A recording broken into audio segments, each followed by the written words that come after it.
talked earlier on about privacy, so the other side of the coin really for us is security. And that's really a bit more to do with the devices that you're using, the equipment that you're using, rather than your use of the internet or use of those things. Yes. So we're going to look at different sorts of security during this presentation. I hope it won't take too long. So we need to talk about physical security. Okay, so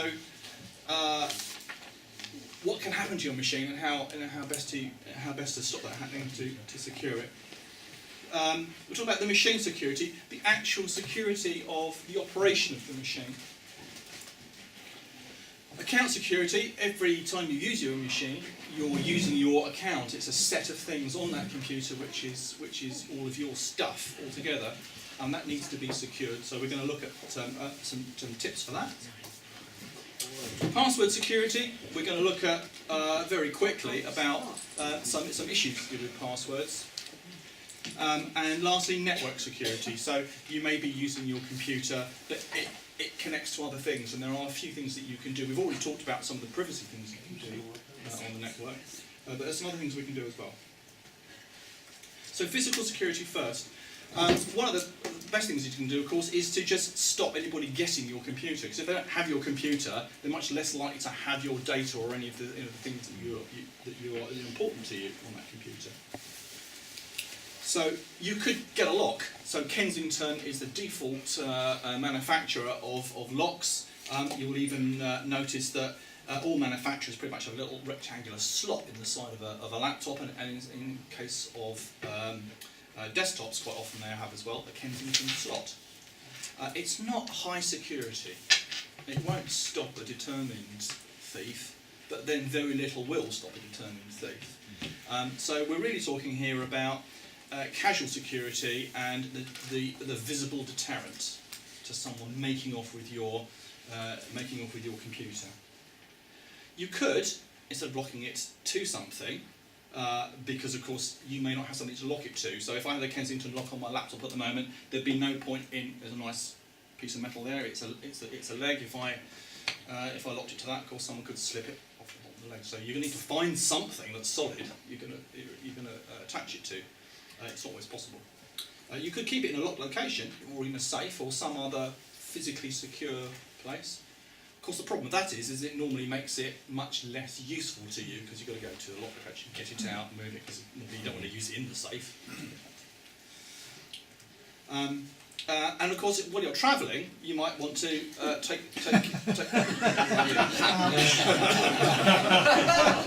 so when you're travelling, you want to disguise it. Just make it something else, or hide it. So I mean, the police always say, don't leave your shopping on the back seat of your car. Same goes for your laptop. Put it in the. I will make notes available at the end for that. My granddaughter was given a nice new laptop. The first thing she did was it was trashy outside. Yeah. Lipstick, not lipstick, nail varnish, all sorts of hieroglyphics. Absolutely. Yeah. Oh, right. Yeah. Yeah. So yes, you can label it. In fact, you can mislabel it. So you can put sticky labels on. In fact, the messier the better. I've written there, it definitely is. So you can make it less attractive. I used to do the same thing with my push bike. I used to maintain it really well, but it looked rubbish. And that's the same kind of. You can take the same kind of attitude to this. Because you don't have entire control, and sometimes things do get lost rather than stolen. It's been suggested that you could create a lock screen message. So that is, whenever the computer is locked or you're logging for the first time, there's a little block at the bottom. Normally it's blank, you don't see it, but you can put text in there to say, please, if found, please return to ... or phone this number for a reward, or lots of things. You could potentially do that if you wanted to. And it's quite simple. I mean, although it's not a very straightforward route to get there. It's actually quite a simple thing to do. Once you set it, you can forget it, and it will come up every time. So you could do. You could use a service like Find My Mac in order to help if things do go. If you has been stolen or you've lost it, you can't remember where it is, Find My Mac can help. Apple have kind of tried to expand it to all of their iCloud devices, and basically I think they're getting it quite well. There have been issues with it, you see. Well, the reason why I don't say everybody do this is because there have been issues with it before when it hasn't really worked very well for people. The geolocation service sometimes isn't very accurate, and there are these tales of this person that in America people keep knocking on his door, demanding their iPhone back that's been stolen, because for some reason in that area it points to him all the time. You know, I remember it's near to a mast or something that it's locating. Needless to say, he hasn't got any of their iPhones or laptops, so he's very annoyed. And of course, you do need a Wi-Fi connection in the case of a laptop or a computer in order for this to work, and it has to be on and it has to be phoning home in order for all of this to actually work. But in the absence of anything else, it's quite a good solution. There are other third-party solutions for doing this sort of thing, things like Pray. I'm trying to remember some other ones now. There are quite a few services. Most of them cost you some money. Apple will give away Find My Mac. So we've dealt with actually securing your machine as far as is reasonable to you. So we're then looking at the machine security, the insides of the machine. We want to try and, if someone does get to your computer, we want to stop them messing with it. Apple have made lots of ways for you to be able to boot into an external disk drive, or run hardware tests remotely over the network, re-image your machine over the network, all sorts of really useful things. Except that if someone's got your computer and they can do all these things, you've lost your data. Definitely, even if you get it back, you won't get your data back. So we want to find ways of stopping this happening. So one of the first ways to do it is to set a firmware password. A firmware password is at the machine level. All right, it's something you set once, it's in the machine, and unless you know that firmware password, you can't make any more changes to it. And every time you try and do an external boot or something like that, or try and boot from a USB stick, you get this little lock symbol come up on your screen, and it will invite you to type in the characters. So it is very useful. You can set it from your recovery partition, so you boot with Command and R to get you to your recovery partition. And there is a firmware password utility in the menu that you get to when you boot that place. I think it's a really useful tool. Most people don't need to boot externally to external devices very frequently at all, so it's never really going to be an issue to you. All right? But one thing you must do is not actually lose this password, because Apple are very good. They will sort it out for you, but they will it will take a little bit of time, and you have to you have to make a Genius appointment to do so, and you have to provide them with positive proof this is actually your computer before they'll do it. So don't lose this password. You used to be able to, on older machines, used to be able to just fiddle with the hardware, to make it a different configuration, and it would think it was a new computer, and therefore the firmware would reset itself. But now you know that you can no longer do that. So the other thing you can do is to turn on FileVault. FileVault is Apple's whole disk encryption. So it doesn't matter what's on the disk, there's this outer layer on the disk of encryption that stops anything from being read off that disk. Well, anything you read it off the disk, even if you get to it, it wouldn't make any sense because it's encrypted. But basically, it's an outer layer to stop anybody being able to decode what's on your disk. If you don't have this and your computer is taken away, even if you've got the firmware password turned on, someone could remove the disk and they could read the contents. Right, but with FileVault, it's all completely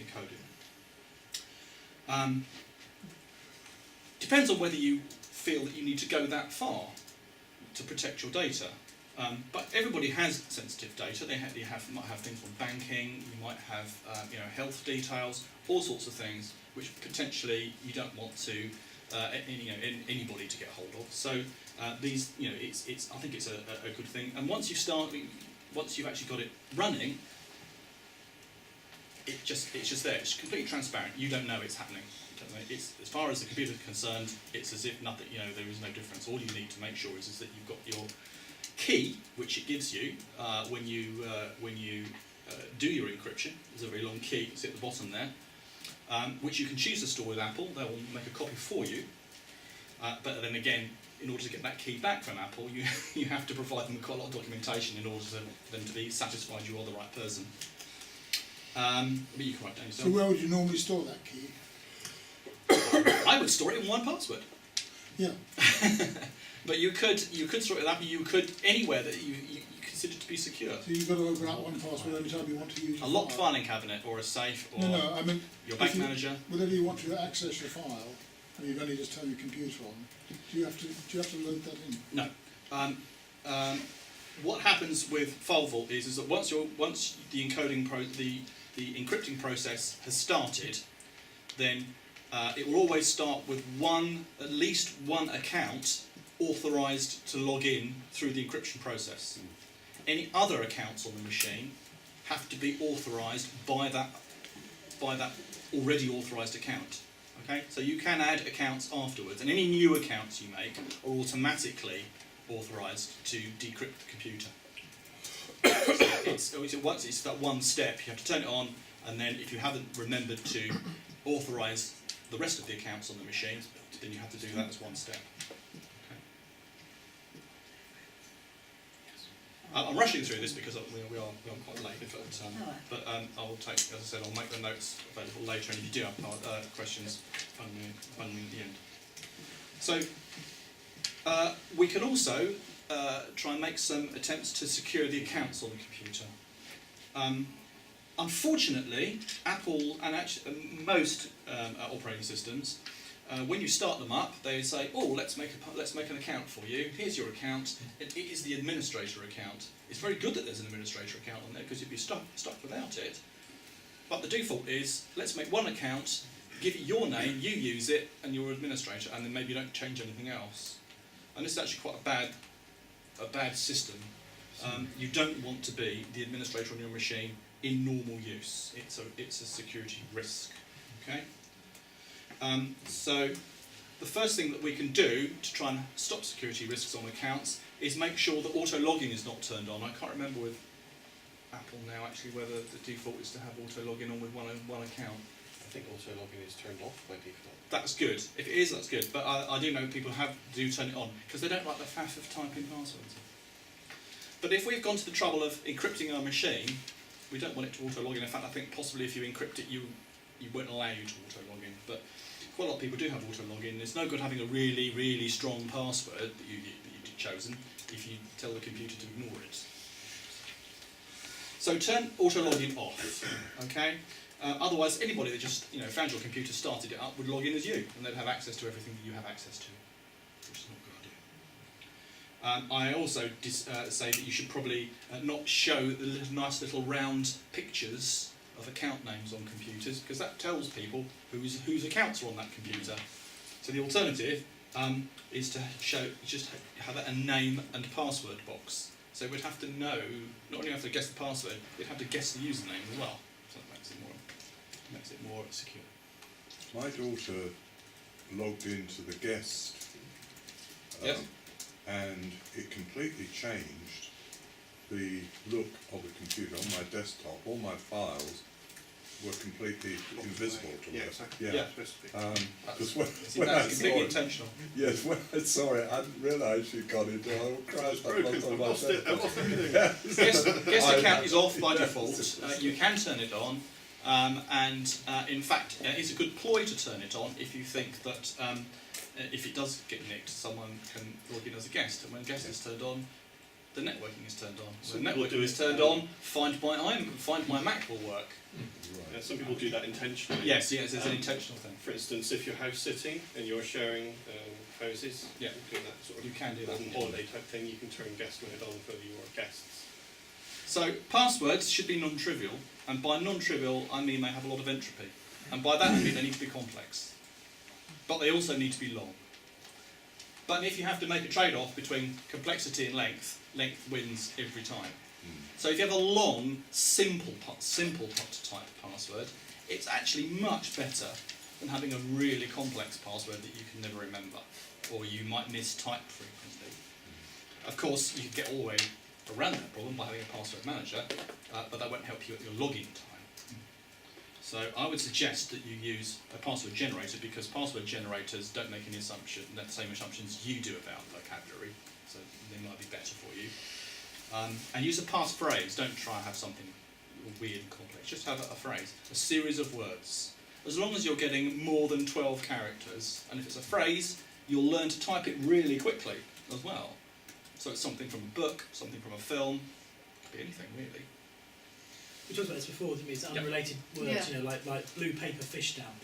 Yeah. That's not my password. But you know, Blue blue paper fish stamp. You know that now, and that's very, very secure. And if you make fish capital, you know, Don't FISH. do that. In fact, don't do that, because Don't there's more mistakes going to happen. Yeah. And all lowercase, don't worry about it. All lowercase, no numbers, just letters. We're all used to typing. You don't have to put symbols or anything. No. Blue paper fish stamp. Of course, if you, for websites and things or services, they may have a set of rules which you have to abide by. They might say it's got to be between 8 and 15 characters, at least one capital letter, one number, and 3 special Why do they characters, say that then? and you're only allowed to use it on a Monday. Yeah, they usually don't like special characters. Okay, so the last thing about account security is don't run as the administrator by default. Because anything that happens to your computer, there are lots of things that the administrator can do quickly and easily that a standard user can't without being presented with a prompt. So it's always a good idea not to be the administrator on your computer, which isn't to say that you can't do anything with it, because you can always, if you have another administrator account, you can authenticate as the administrator when it asks you.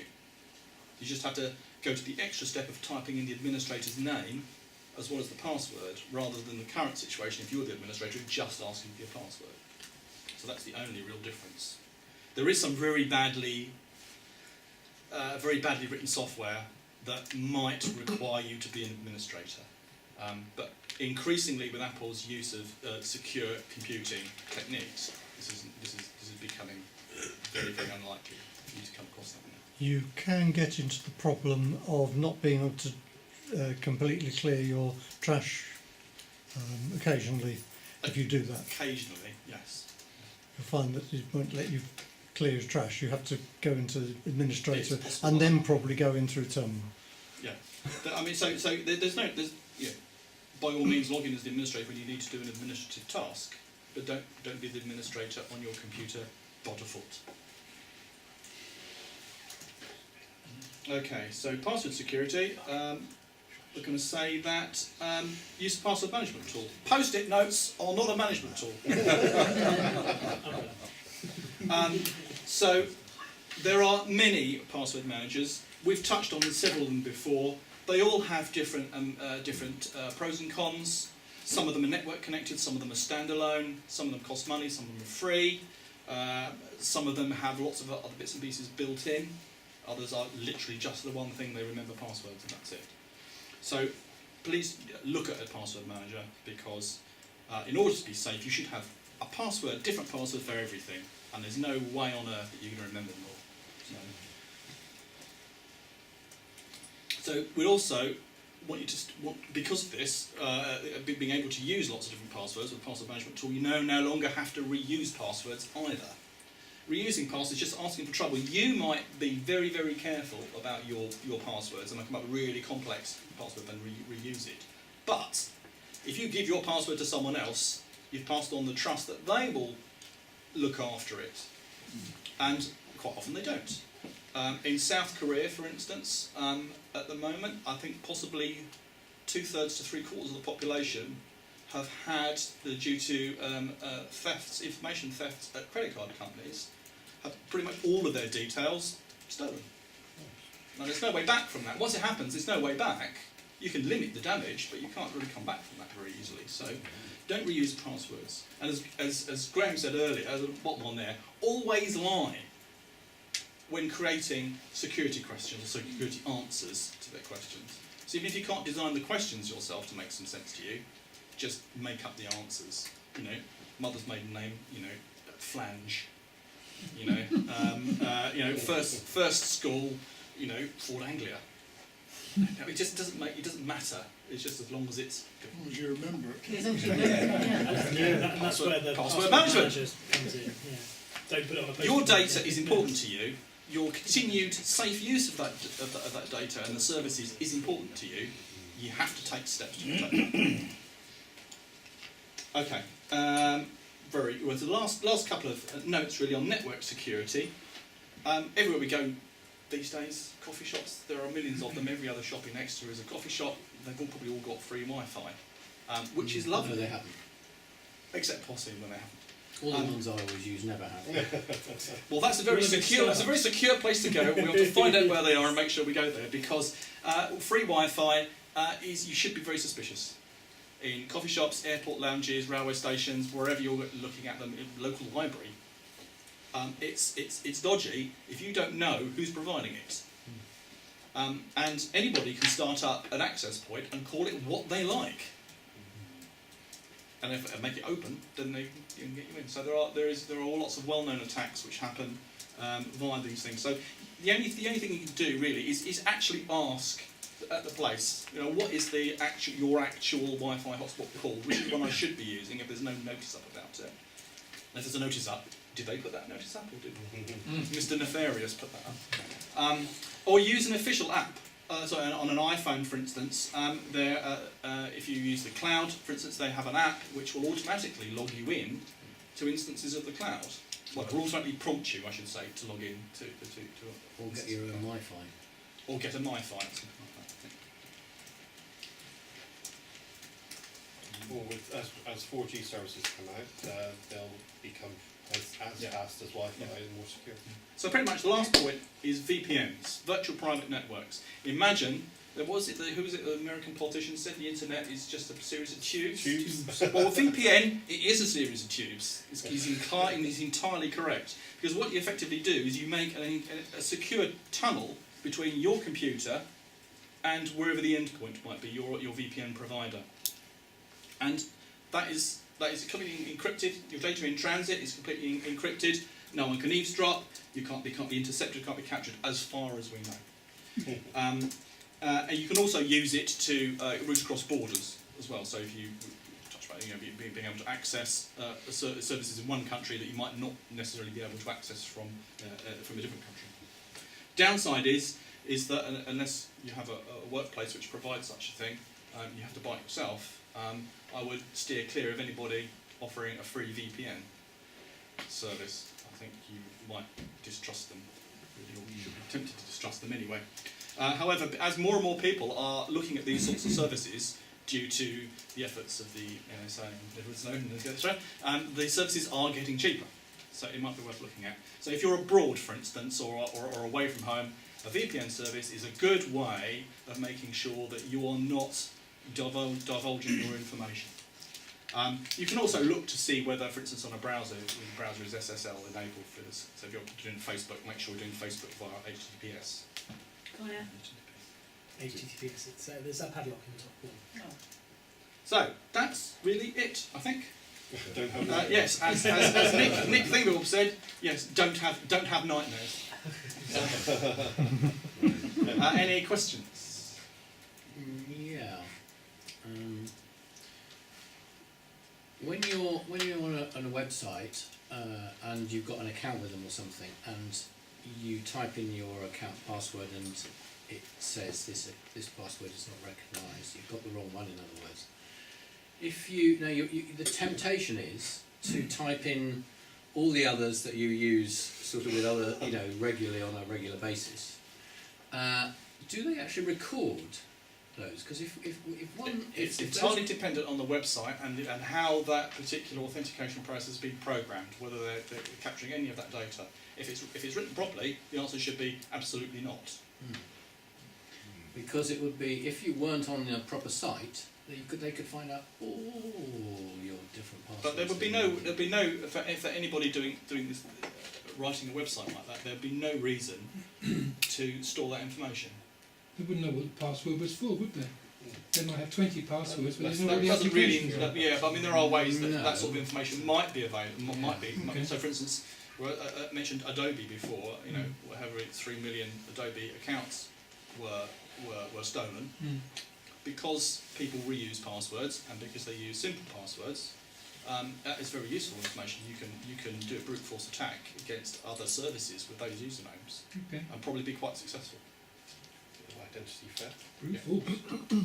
Yeah, just ask Just for the keep password again, keep yeah, trying yeah, different yeah. websites. You know, if The key one is your Gmail account or your email account, because once you've got that, you can then go to any website and say, "Oh, I forgot my password." Email it to them. And of course, they Yeah. now know your email address and you know all those passwords coming in, so you can reset any, you know, even banking and stuff. So you reset it potentially. For websites that require your email address as your login, it's worthwhile if you can afford it to buy your own domain, and you can use a different login email address for each one. Yeah. In fact, I do that anyway, and then I find out who's been selling my emails on. domains, yeah, UK domains are quite cheap. They're Yeah. only about three quid a year, and most of them will provide you with email forwarding, if not anything Yeah, else. that's right. Just put different email forwarders in. It's all going to end up in your inbox, so it doesn't really doesn't make any difference. I think one last question, sorry, and then I think because we're on to time. I use 1Password, Mhm. and what I'm finding, increasingly websites are blocking the actual login. So then I have to type in the password. Is there any way around that? Yeah, I'm finding that, and if you go back again, having tried once and do it again, it'll accept it and click it through, most of the time. Oh, It seems to me that 1Password times out on the time that the page loads. So it can't put your details in and send it. So having got the page up there, just send it from the iPassword, double click again. Right. It seems to go through to me. Right. Okay. One thing that you can find with 1Password is that some websites use little mini applications, little pop-ups and things for you to log in, and sometimes 1Password doesn't recognise those as a legitimate piece of the web page. But I've managed to convince it to do pretty much every web page that I've come across. Sometimes you just have to maybe find an alternative login source for that website. Yeah, I do the same actually. There's a couple of pages, like for instance my banking page. If I go to the front page of my bank, it won't log me in there. If I click on the login button, which goes to a separate page, and then I associate that page with 1Password, then 1Password knows where the actual login page is, and it doesn't redirect me. So then it goes straight there and logs me in. Yeah, I'm still having a problem though on the login page. So I often find out whichever the login page is by manually clicking login and seeing where it goes, and then capturing that and putting it back into 1Password. But also with 1Password, and I can show you these because they're hidden. I've got the little plug-in on the top. If you go to a particular login for a page, whatever it happens to be, that password, if you click on it, it copies it. Yeah. So I click on it, and then I click on the field where I need to type it in, and I just press Control V, and it pastes it in for me. alright. So that's the easiest. I'm not going to do it now because you will see a plain text version of my. Well, it's only my ASE password, but it's not. So I have some websites where 1Password doesn't remember it. But the good thing about 1Password is it still knows that that's the site, so it's the top. This password generator is replaced with that particular website. So if I go to the BBC would be a sensible one. It knows it knows I'm on the BBC website, and should I want to log in, even though the BBC doesn't cause me any trouble, it's there, and my password for the BBC website is that. So even if it doesn't fill it in automatically for me, I just click that, and then I click on the box, and then I go paste, enter, and it's done. Wow. So I have no idea what my BBC password is. I don't see it. It's all hidden. It's all behind thingies. But 1Password has kept it and remembered it for me without me having to unclick that, write down the complicated password, and then It doesn't help you in the situation where it says, please type in the third, the first, and the eighth. Except in that case, you have to go to your whatever it is, your And your open bank, it up and look at and it. open it up, and then look at it and Can I- find what the third and fourth, and then you can reveal those bits of Do you information. keep a Could you do written that record of drop all your down passwords again? as well? No, they're all in one password. Graham, could you do the drop down bit again? Because there's a little anchor on there. You can make it hang on. Yeah, you can just tear it off. You can, Go to yeah. login. So then everything. If you click on the that, anchor, Right. click on it. yeah, and it And will it say on says screen push. for you to cut and So paste if you're the stuff. reveal, Okay. you could count 1, 2, 3, 4, and so on. That's cool. Thanks to Take Control. But no, I know we talked about 1Password before, and it's not a sell thing for 1Password, but it's a very, very good service. No, I don't keep track of my other passwords. I'd have to reset them all, and they'd all go to my email address. So yeah. So, shh.